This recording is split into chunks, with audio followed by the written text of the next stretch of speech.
We're back here. It's been 2 weeks basically since my last video, so I'm going to try and catch up on a lot of stuff here.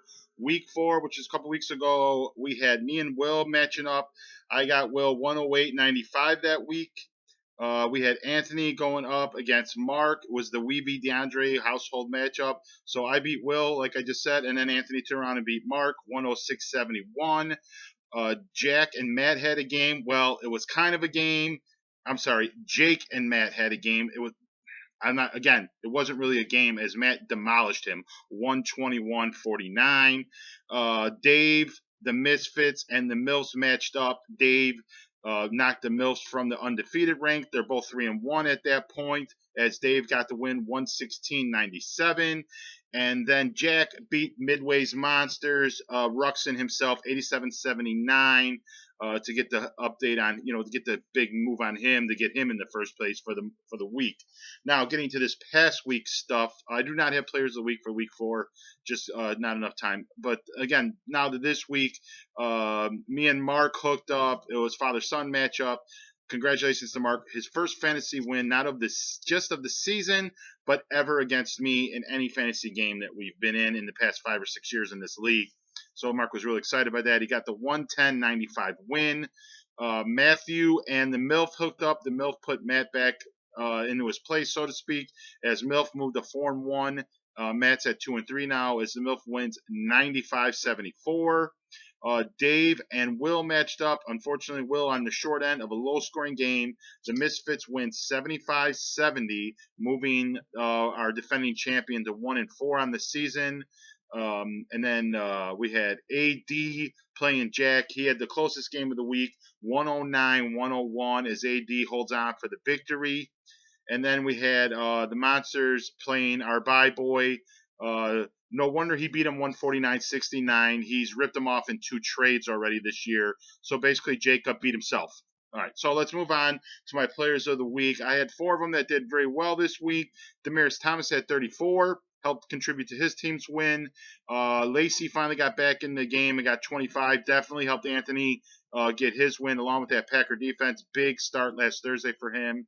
I'm going to just give Peyton Manning a honorable mention of 35. Finally get back in the saddle, though it did not help me at all as I took one on the chin from the kid.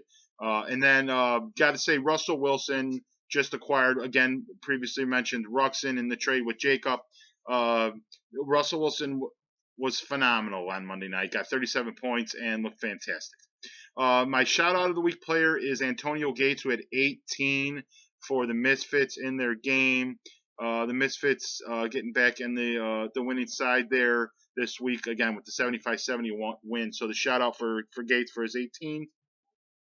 So then I got to go to my chokers of the week. I had no choice but to give the double award to Ahmad Bradshaw and Rashad Jennings, who had a combined 11 points for Will in his 75-70 loss. Unfortunately, they are definitely my chokers of this past week.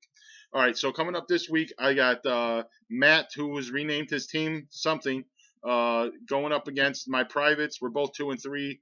Big game for both of us. Probably a little bit bigger for me because I got 3 guys ahead of me at 4-1, and in Matt's division, 2-3 only puts him 1 game behind the guys. So a little bit more important for me this week, but we both need a win, being under 500.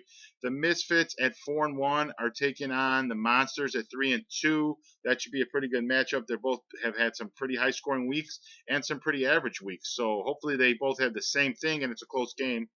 Then we got 2 4-1 teams meeting up this week as the MILF takes on AD and his team. Again, both 4-1, both in the same division. So one of those guys is going to be at minimum tied for first. And the second guy, the loser is going to be a minimum tied for second. So the loser of that game is not in bad shape at all at this point. We also got Will at 1-4, badly needing to get a win now, taking on Jack at 3-2. That's a division game.